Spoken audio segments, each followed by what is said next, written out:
Ikasampung kabanata.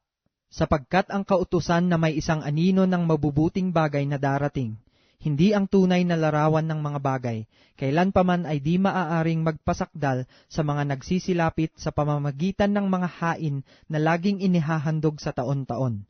Sa ibang paraan ay hindi kaya baga nagsipaglikat sila ng paghahandog? Sapagkat ang mga nagsisisamba, yamang nalinis na minsan, ay hindi na sana nagkaroon pa ng budhi sa mga kasalanan. Ngunit sa mga hain yaon ginagawa ang pag-aalaala sa mga kasalanan taon-taon, sapagkat di maaari na ang dugo ng mga baka at ng mga kambing ay makapag-alis ng mga kasalanan. Kaya't pagpasok niya sa sanglibutan ay sinasabi, hain at handog ay hindi mo ibig, ngunit isang katawan ang sa akin ay inihanda mo. Sa mga handog na susunugin at mga haing patungkol sa mga kasalanan ay hindi ka nalugod. Nang magkagayoy sinabi ko, narito, ako'y pumarito, sa balumbon ng aklat ay nasusulat tungkol sa akin, upang gawin, O Diyos, ang iyong kalooban. Sa itaas ay sinasabi, mga hain at mga handog na susunuging buo, at mga haing patungkol sa kasalanan ay hindi mo ibig, at di mo rin kinalulugdan, mga bagay na inihahandog ayon sa kautusan. Saka sinabi niya, narito, ako'y pumarito upang gawin ang iyong kalooban. Inaalis niya ang una upang maitatag ang ikalawa. Sa kaloobang yaon, tayo'y pinapaging banal sa pamamagitan ng pagkahandog ng katawan ni Kristo na minsan magpakailanman. At katotohanang ang bawat saserdote na araw-araw ay nangangasiwa ng patayo at naghahandog na madalas ng gayon ding mga hain na hindi makaalis kailanpaman ng mga kasalanan. Ngunit siya, nang makapaghandog ng isa lamang hain patungkol sa mga kasalanan magpakailanman, ay umupo sa kanan ng Diyos. Buhat noon ay naghihintay hanggang sa ang kanyang mga kaaway ay maging tuntungan ng kanyang mga paa.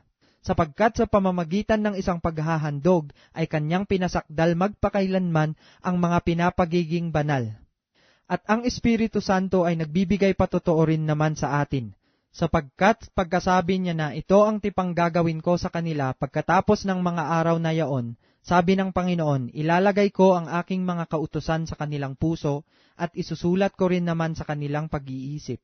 At ang kanilang mga kasalanan at kanilang mga kasamaan ay hindi ko naaalalahanin pa. At kung saan man may kapatawaran ng mga ito, ay wala nang paghahandog na patungkol pa sa kasalanan. Mga kapatid, yamang may kalayaan ngang makapasok sa dakong banal sa pamamagitan ng dugo ni Jesus, sa pamamagitan ng daang bago, at buhay na kanyang itinilaga sa atin, sa pamamagitan ng tabing, sa makatwid bagay sa kanyang laman, at yamang may isang dakilang saserdote na pangulo sa bahay ng Diyos, tayo'y magsilapit na may tapat na puso sa lubos na pananampalataya, na ang ating mga puso na winisikan mula sa isang masamang budhi, at mahugasan ang ating katawan ng dalisay na tubig, na ating ingatang matibay ang pagkakakilala ng ating pag-asa upang huwag mag-alinlangan, sapagkat tapat ang nangako.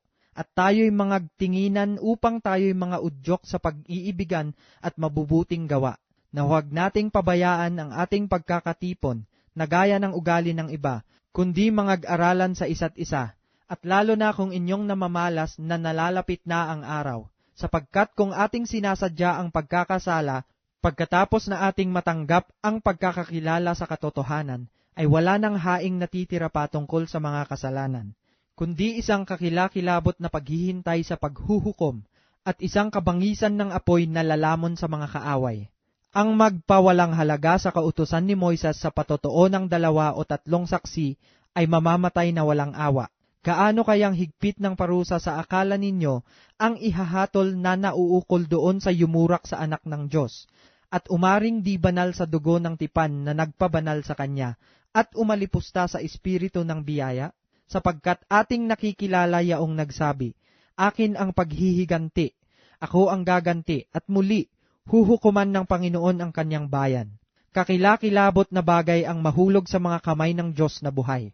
Datapwat alalahanin ang mga nakaraang araw. Nasa mga yaon, pagkatapos na kayo'y maliwanagan, ay nangagtiis kayo ng malaking pakikilaban ng mga pagbabata. Na una-una ay naging isang katawa-tawa dahil sa mga pagkasiphayo at gayon din sa mga kahirapan, at sa ikalawa ay naging kasama niyaong mga inaring gayon. Sapagkat kayo'y nangahabag sa mga may tanikala, at tinanggap ninyo ng buong galak ang pagkaagaw ng inyong pag-aari, palibhasay inyong nalalamang mayroon kayo sa inyong sarili ng isang pag-aaring lalong mabuti at tumatagal.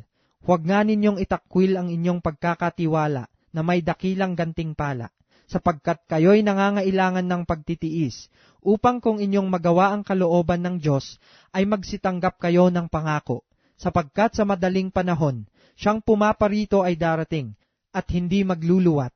Ngunit ang aking lingkod na matuwid ay mabubuhay sa pananampalataya, at kung siya ay umurong, ay hindi kalulugdan ng aking kaluluwa. Ngunit tayo'y hindi doon sa mga nagsisibalik sa kapahamakan, kundi doon sa mga may pananampalataya sa ikaliligtas ng kaluluwa.